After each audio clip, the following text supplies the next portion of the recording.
నమస్కారం ఘంటారావానికి స్వాగతం. ముందుగా ప్రధాన అంశాలు. రైతు భరోసా నిధుల విడుదలను ప్రారంభించిన సీఎం. 9 రోజుల్లోనే ప్రక్రియ పూర్తి చేస్తామన్న ప్రభుత్వం.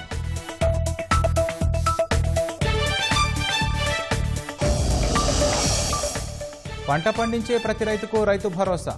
ఎకరాల వారీగా కాకుండా అందరికీ ఒకేసారి పెట్టుబడి సాయం.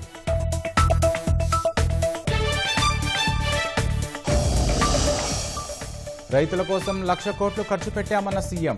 ప్రభుత్వం ప్రోత్సాహంతోనే వరి దిగుబడిలో నంబర్ 1గా ఉన్నామని వెల్లడి.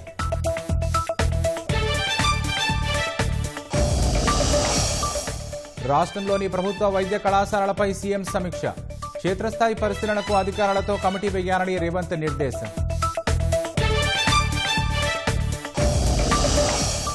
ఫార్ములా ఈ కార్ రేసింగ్ కేసులో 8 గంటల పాటు కేటీఆర్ విచారణ. ఈ నెల 18లోపు సెల్ ఫోన్లు అప్పగించాలని ఏసీబీ ఆదేశాలు. అహ్మదాబాద్ విమాన ప్రమాదంలో 119 మృతదేహాలు గుర్తింపు. ఇప్పటి వరకు 76 భౌతిక కాయాలు కుటుంబీకులకు అప్పగింత.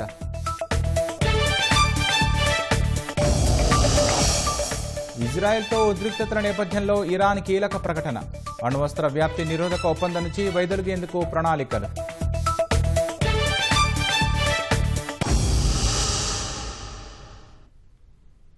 పద్దెనిమిది నెలల కాంగ్రెస్ పాలనలో రైతుల కోసం 1,00,000 కోట్లు ఖర్చు చేశామని ముఖ్యమంత్రి రేవంత్ రెడ్డి తెలిపారు. అసెంబ్లీ వేదికగా లెక్కలతో సహా వివరిస్తామని సీఎం వెల్లడించారు. గత ప్రభుత్వం 10 ఏళ్లలో రైతులకు చేసింది ఏమీ లేదంటూ విమర్శించారు. 9 రోజుల్లో 9,000 కోట్ల రూపాయలను రైతు ఖాతాలలో చేరేలా రైతు భరోసా నిధులను ముఖ్యమంత్రి రేవంత్ రెడ్డి ప్రారంభించారు. హైదరాబాద్ శివారు రాజేంద్రనగర్లోని జయశంకర్ వ్యవసాయ విశ్వవిద్యాలయంలో కొత్త రైతు వేదికల్లో రైతు నేస్తం కార్యక్రమాన్ని సీఎం ప్రారంభించారు. మరో 1,034 రైతు వేదికల్లో రైతు నేస్తం ప్రారంభోత్సవాన్ని సీఎం శ్రీకారం చుట్టారు. ఈ సందర్భంగా సీఎంతో ఆదర్శ రైతులు తమ అనుభవాలను పంచుకున్నారు. అనంతరం రైతుల కోసం 1,00,000 కోట్ల రూపాయలను 18 నెలల్లో ఖర్చు చేశామని సీఎం వెల్లడించారు. గత ప్రభుత్వం రైతులకు చేసింది ఏమీ లేదంటూ విమర్శించారు. 9 రోజుల్లో దాదాపుగా 9,000 కోట్ల రూపాయలు ఇవ్వాలి. అగ్రికల్చర్ యూనివర్సిటీలో మీతో కలిసి ఈ రైతులకు వ్యవసాయం దండగ కాదు, వ్యవసాయం పండుగ చెయ్యాలి. వ్యవసాయం అంటే 10 మందికి సాయం చేసే వృత్తి. వాళ్ళు కష్టాలలో ఉండి వాళ్ళు కాలిపోతున్న 10 మంది కడుపు నింపాలని ఏ రైతాంగం కష్టపడుతుందో ఆ రైతాంగానికి రైతు భరోసా పథకం ద్వారా ఈనాడు ప్రారంభించి 9 రోజులు తిరిగే లోపల దాదాపుగా 9,000 కోట్ల రూపాయలు 1,49,00,000 ఎకరాలకు 70,11,984 మంది రైతులకు రైతు భరోసా పథకం కింద నగదు బదిలీ చేయడానికి ఈరోజు ఇక్కడికి వచ్చిన మిత్రులారా, ఇన్ని కష్టాలున్నా ఇన్ని నష్టాలు రాష్ట్ర ప్రభుత్వానికి ఉన్నా రైతాంగాన్ని ఆదుకోవాలి. రైతు బాగుంటే రాజ్యం బాగుంటుంది. ఇవాళ రైతు చేతుల నగదు ఉంటే అప్పులోల చేతుల బలి కాకుంటాడు. అప్పులకు మిత్తీలకు ఇవాళ వెళ్ళి రైతు బలి కాకూడదన్న ఏకైక లక్ష్యంతోనే ఈరోజు ఈ కార్యక్రమాన్ని తీసుకుని ఇప్పటి వరకు దాదాపుగా రైతు రుణమాఫీ కావచ్చు, లేకపోతే రైతు భరోసా కావచ్చు, అదేవిధంగా వ్యవసాయానికి ఉచిత విద్యుత్తు కావచ్చు, అదేవిధంగా రైతులు పండించిన పంట కొనుగోళ్లు, దాంతోపాటు బోనస్ కావచ్చు, అదేవిధంగా రైతు బీమా కావచ్చు. ఈ 18 నెలలల్లా కొనుగోలుతో సహా మొత్తం కలిపితే 1,01,728 కోట్ల రూపాయలు ఖర్చు పెట్టిన రాష్ట్రం తెలంగాణ రాష్ట్రం. ధైర్యంగా పైసకు లెక్క చెప్తారు రేపు అసెంబ్లీలో. 18 నెలల్లో రైతులు పండించిన పంటకు గిట్టుబాటు ధరతో పాటు బోనసు, రుణమాఫీ, రైతు బీమా, రైతు భరోసా కలిపి 1,00,000 కోట్ల రూపాయలు ఖర్చు పెట్టిన ప్రభుత్వం ప్రజా ప్రభుత్వం, మన ప్రభుత్వం. ధైర్యంగా గ్రామాలకు వెళ్ళి చెప్పండి. ఏ గ్రామంలో అయినా సవాలు విసురుదాం. ఆ 10 సంవత్సరాల వాళ్ళు చేసిన రైతు రుణమాఫీ ఎంత, 1 సంవత్సరంలో మనం చేసిన రైతు రుణమాఫీ ఎంత. గ్రామ సభలు పెడదాం, గ్రామాలలో చర్చ పెడదాం. గత ప్రభుత్వం తెచ్చిన భూభారతి చట్టం కొందరికే చుట్టంగా మారిందని, మొదటి రోజు నుంచి ఈ ప్రభుత్వాన్ని పడగొట్టాలని కుట్ర చేశారంటూ సీఎం దుయ్యబట్టారు. రాష్ట్రంలో ఎవరు ఏ విధంగా చనిపోయినా ప్రతిపక్ష నేతలు సంబరపడుతున్నారని మండిపడ్డారు.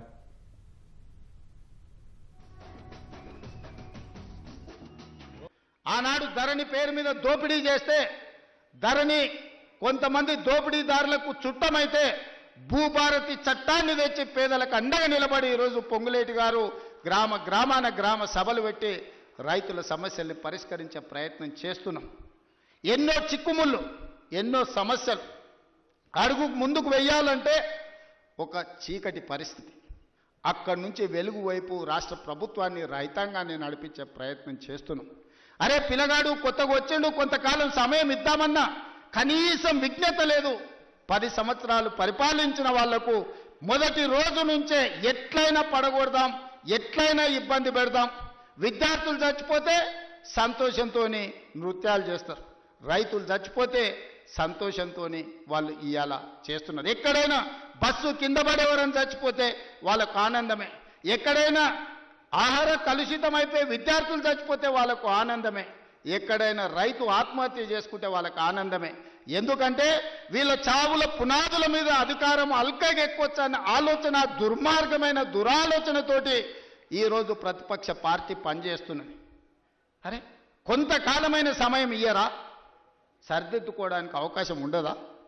5 ఏళ్ల కోసం ఎన్నికైన ఈ ప్రభుత్వం ప్రజల కోసమే పనిచేస్తుంది కదా. ప్రతినిత్యం మీ మధ్యలోనే ఉన్నాం కదా. ఎక్కడైనా ఫామ్ హౌస్లో పండుకున్నామా, ఎక్కడైనా దాచుకున్నామా?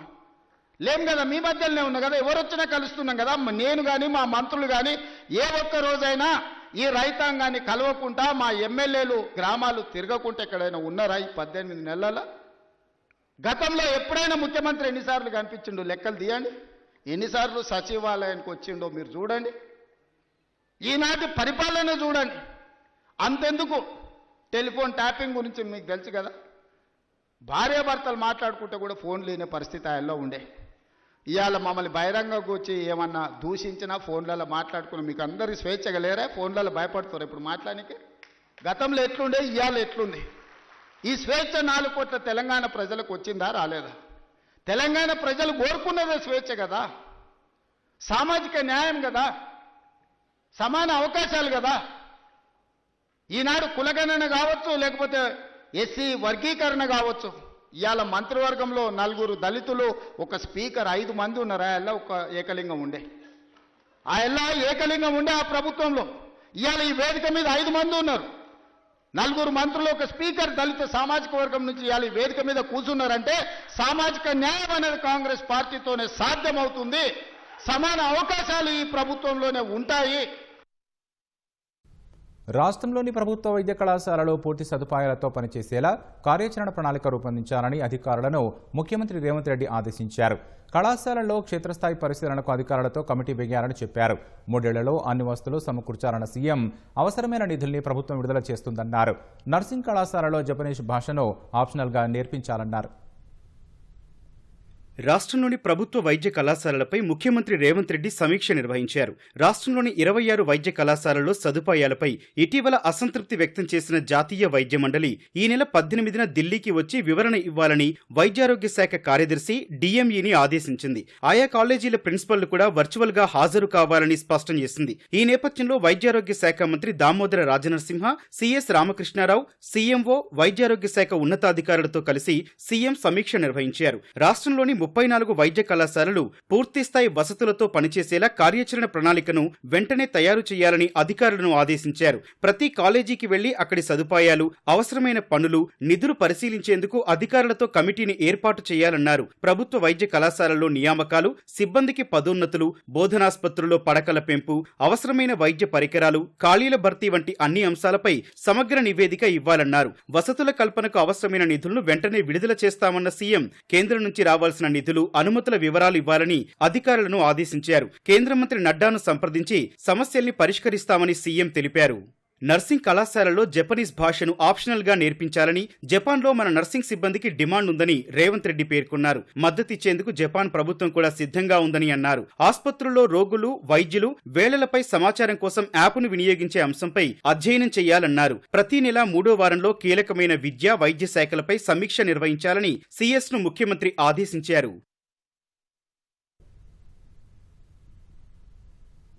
రాష్ట్రంలో ఏర్పాటు చేసిన యంగ్ ఇండియా స్కిల్ యూనివర్సిటీకి సహకారం అందించాలని ఐటీ పరిశ్రమల శాఖ మంత్రి శ్రీధర్ బాబు కేంద్ర నైపుణ్యాభివృద్ధి శాఖ మంత్రి జయంత్ చౌదరిని కోరారు.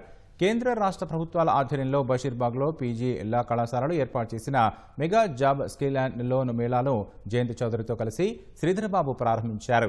యువత నైపుణ్యాభివృద్ధికి కేంద్రం నుంచి రాష్ట్రానికి పూర్తి సహకారం అందిస్తామని కేంద్ర మంత్రి జయంతి చౌదరి హామీ ఇచ్చారు. కేంద్రంతో కలిసి పనిచేసేందుకు సిద్ధంగా ఉన్నట్లు తెలిపిన శ్రీధర్బాబు యువత వారి నైపుణ్యానికి తగిన ఉద్యోగం చేయాలనే లక్ష్యంతో స్కిల్ యూనివర్సిటీ ఏర్పాటు చేసినట్లు చెప్పారు.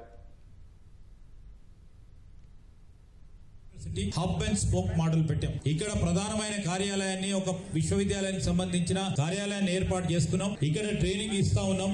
వివిధ కంపెనీస్ ఇప్పటి వరకే చాలా మందికి 3 months 6 months ట్రైనింగ్ మొదలు పెట్టారు. చాలా మంది అదే కంపెనీస్ లో కూడా ఉపాధి పొందడం జరుగుతా ఉంది. మనకున్న పరిస్థితుల ప్రభావం వల్ల మనం ఏదో ఉద్యోగం చేస్తా ఉన్నాం అంటే that is called under employment. ఈ అండర్ ఎంప్లాయ్మెంట్ పోవాలి. స్కిల్కు సంబంధించి మీకున్న శక్తికి సరి సమానంగా ఉద్యోగాలు దొరకాలనే ఆలోచన మా ప్రభుత్వం చేస్తా ఉన్న ధర్మిల. మీలో ఉన్న మేధస్సు, శక్తి, యుక్తిని ఉపయోగించుకొని మీరే ముందుకు పోవాలి, ఆ లక్ష్యాన్ని సాధించే ప్రయత్నం చేయాలి.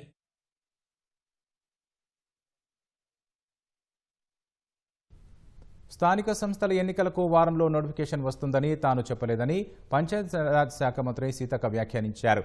ఎన్నికలు ఎప్పుడు ఉంటాయో వారంలో స్పష్టత వస్తుందని అన్నట్లు వివరణ ఇచ్చారు.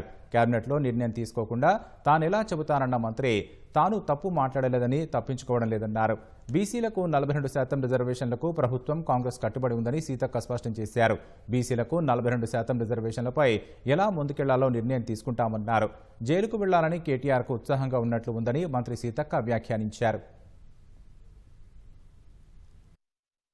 మీదకొచ్చి ఎలక్షన్ పెట్టండి అంటారు, ఒకరేమో ఇది చేయప్పుడు ఎట్లా పెడతారు అంటున్నారు. వాళ్ళు తోడెళ్ళే 5-10 సంవత్సరాల దాకా ఏ బీసీలకు, ఏ అట్టడుగు వర్గాలకి అవకాశాలు ఇవ్వలే, రిజర్వేషన్ల గురించి ఆలోచించలే. కనీసం ఆ ఉన్న రిజర్వేషన్ కూడా అమలు చేయకుండా రకరకాల కుట్రలు చేశారు వాళ్ళ గతంలో. మా పార్టీ కానీ మా ప్రభుత్వం కానీ ఎప్పటికీ సిద్ధంగానే ఉంది.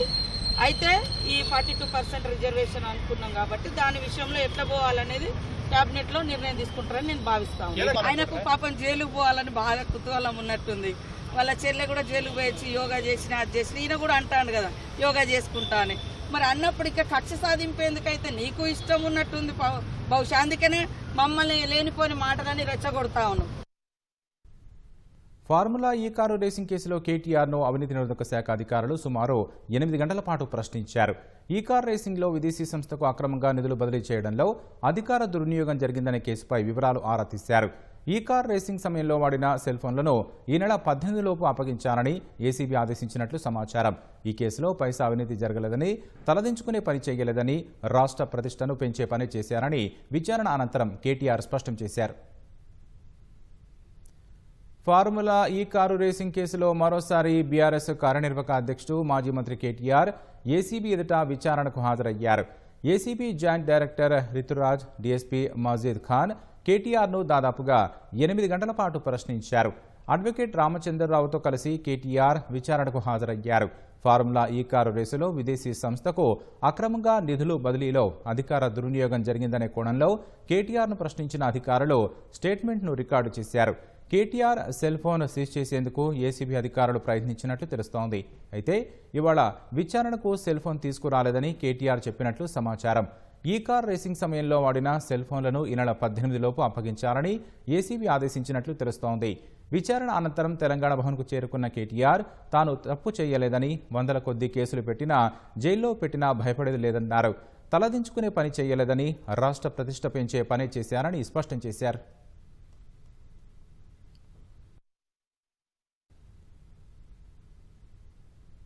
గంటలు ఒకటే క్వశ్చన్, అటు తిప్పడుగుడు, ఇటు తిప్పడుగుడు, తిరుల మరలేసి, మరల తిరులేసి, అడిగిందే అడిగి ఈడికెళ్ళి ఎట్టి పరిస్థితుల్లో ఫార్ములా ఈ రేస్ పోవద్దు అని చెప్పి మొదటి సంవత్సరం విజయవంతంగా నిర్వహించిన తర్వాత 2వ సంవత్సరం కూడా ఈడనే ఉండాలి అని చెప్పి ప్రభుత్వ పరంగా విధానపరమైన నిర్ణయం తీసుకున్నాము. తీసుకొని మరి కొంత డబ్బులు చెల్లించినాం. 1 రూపాయి కాదు కదా, 1 పైసా కూడా అవినీతి జరగలేదు. ఈడికెళ్ళి పైస పోయింది, అక్కడ ఉన్నది, ఇలా అవినీతి ఎక్కడ ఉంది అనే అవినీతి నిరోధక శాఖ అధికారులను అడిగినాం. సమాధానం లేదు. ఫైల్ ఇటు పోయిందా, ఇటుకెళ్ళి పోయిందా, నువ్వు కుడి చేపులకి వెళ్ళి ఇచ్చినావో పైసలు, ఎడమ చేపులకి వెళ్ళి ఇచ్చినావో పైసలు అని చెప్పి పనికిమాలిన ప్రశ్నలు తప్ప ఏది కాదు. వీళ్ళతోని ఏం చేయరాదు. పరిపాలన చేత కాదు. ప్రజలకిచ్చిన హామీలు నెరవేర్చే దమ్ము లేదు. అందుకే ఇవాళ తప్పించుకునే ప్రయత్నం చేస్తా ఉన్నారు. ఆయనకున్నదంతా ఒకటే షోకు, నేను నెల రోజులు జైల్లో వీళ్ళని కూడా పెట్టాలి ఒక కొన్ని రోజులు, అదొక్కటే ఆయన షోకు. ఆయనకున్న పైశాచికానందం అదొక్కటే. తప్పు చేయలేదు, తలదించుకునే పని ఎంత మాత్రం చేయలేదు. తెలంగాణ ప్రతిష్టను పెంచే పని చేసినాం, తెలంగాణ ప్రతిష్టను ఆకాశం స్థాయికి తీసుకుపోయే పని చేసినాం తప్ప తప్పు చేయలేదు. అది కాళేశ్వరం ప్రాజెక్టు కావచ్చు, ఫార్ములా ఈ కావచ్చు. నేను రేవంత్ రెడ్డికి చెప్పేది ఒకటే, నా మీద ఇప్పటికే 14 కేసులు పెట్టినావు, ఇంకో 1400 కేసులు పెట్టుకో, అవసరమైతే జైల్లో పెట్టుకో, ఏమన్నా చేసుకో, భయపడేది లేదు. తెలంగాణ కోసం ఆనాడు జైలుకు పోయినాం, ఇవాళ అవసరమైతే తెలంగాణ ప్రతిష్టను పెంచడానికి తీసుకున్న ఒక నిర్ణయం వల్ల మళ్ళీ జైలుకు పోవాల్సి వస్తే కూడా భయపడేటోడు ఎవడు లేడు.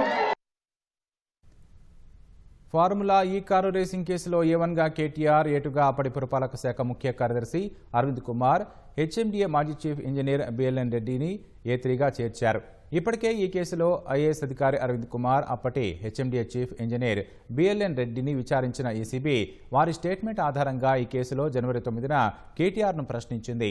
అనంతరం కేసులో కీలక ఆధారాలు సేకరించిన ఏసీబీ ఫార్ములా ఈ సీఈఓను సైతం వర్చువల్గా విచారించి కీలక విషయాలు తెలుసుకుంది. వీటి ఆధారంగా కేటీఆర్ను ఇప్పుడు సుదీర్ఘంగా ప్రశ్నించింది.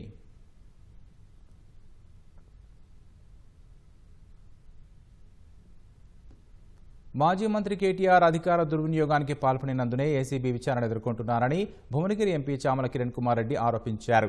కేటీఆర్ సినిమా డైలాగులు కొడుతున్నారన్న చామల జైలుకి వెడితే సీఎం అవుతాననే ట్రెండ్ను ఆయన బలంగా నమ్ముతున్నారని వ్యాఖ్యానించారు. అరెస్టు కావాలని కేటీఆర్ అతిగా నటిస్తున్నారని, గతంలో ఎన్నోసార్లు జైలుకెళ్లి వచ్చినట్లు మాట్లాడుతున్నారని విమర్శించారు. ఫార్ములా ఈ కారు రేసులో కీలకమైన ఐఏఎస్ అరవింద్ కుమార్ ఎక్కడ ఉన్నారో ఎవరికీ తెలియని పరిస్థితి నెలకొందన్నారు. ఫార్ములా ఈ కేటీఆర్ గారు ఏసీబీ ఎంక్వైరీకి పాల్గొంటుండగానే కానీ అసలు అరవింద్ కుమార్ ఈ కేసులో కీలకమైన వ్యక్తి.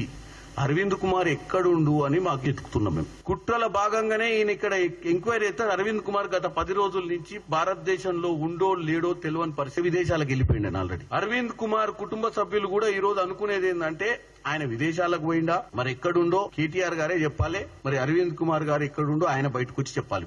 ప్రభుత్వ అనుమతి తీసుకుపోయిందా లేదా అనేది ఆల్రెడీ ఇప్పుడు ప్రభుత్వం కూడా దీని మీద ఒక ఎంక్వైరీ చేస్తుంది, చెప్తుంది కదా. అసలు ఈయన పోయి ఛాలెంజ్లు చేస్తున్నాడు కూర్చొని. ఎన్నిసార్లు అయినా జైలుకు పోతే అసలు జైలుకు పోవాలన్న ఇంట్రెస్ట్ ముఖ్యమంత్రి కావాలైతేనేమోనన్న ఒక ఆశ. జైలుకు పోవాలంటే భయం కూడా ఉంది, ఎందుకంటే మనోనికి ఎక్స్పీరియన్స్ లేదు, జైలు ఎట్టుంటుందో కూడా ఇంతకుముందు చూడలేదు కాబట్టి లోపల ఏ మాత్రం ట్రీట్మెంట్ ఉంటుందో అని భయం కూడా ఉంది.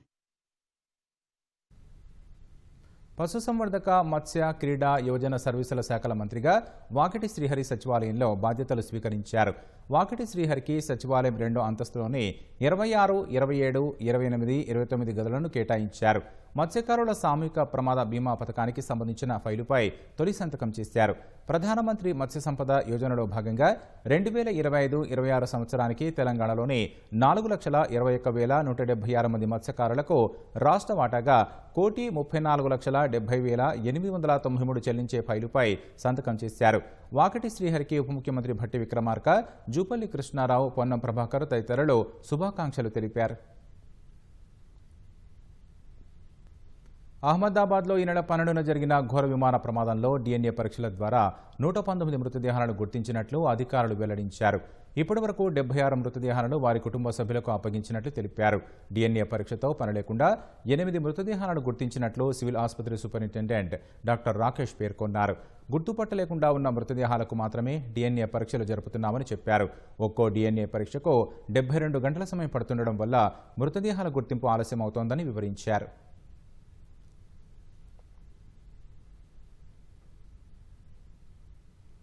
ఇజ్రాయెల్తో ఉద్రిక్తతలు తారాస్థాయికి చేరిన నేపథ్యంలో ఇరాన్ కీలక ప్రకటన చేసింది.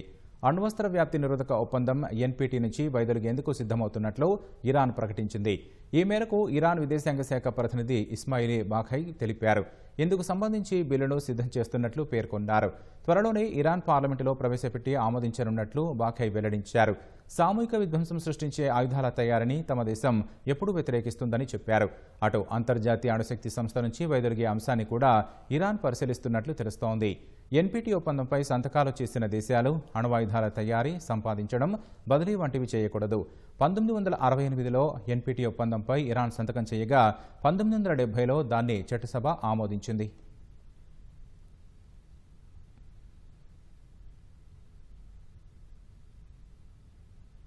ఇరాన్లోని భారతీయ విద్యార్థులంతా క్షేమమే అని ఆ దేశం ప్రకటించింది. టెహ్రాన్లోని భారతీయ విద్యార్థులందరినీ బస్సులో టెహ్రాన్కు దూరంగా సురక్షిత ప్రాంతాలకు తరలించినట్లు భారత్కు సమాచారం ఇచ్చింది. బస్సుల్లో వారందరినీ కోమ్ నగరానికి తరలించామని ఇరాన్ భద్రతా అధికారులు తెలిపారు. తమ పిల్లలను సురక్షిత ప్రాంతానికి తరలించడంతో భారత్లోని విద్యార్థులు, తల్లిదండ్రులు ఆనందం వ్యక్తం చేశారు. విదేశాంగ శాఖకు ఇరాన్లోని భారత ఎంబసీకి కృతజ్ఞతలు తెలిపారు. యాత్రికులు, కార్మికులతో కలిపి ఇరాన్లో వేలాది మంది భారతీయులు ఉన్నారు. 4 రోజులుగా ఇజ్రాయెల్ దాడులతో ఇరాన్లో మరణాలు పెరుగుతున్నాయి. తమను కాపాడాలంటూ అక్కడి విశ్వవిద్యాలయాల్లోని భారత విద్యార్థులు ప్రభుత్వానికి విజ్ఞప్తి చేశారు. భారత ప్రభుత్వ విజ్ఞప్తి మేరకు ఇరాన్ భద్రతా చర్యలు చేపట్టింది. భారతీయులు దేశాన్ని విడిచి వెళ్లేందుకు అన్ని సరిహద్దులు తెరిచే ఉన్నాయని వివరించింది.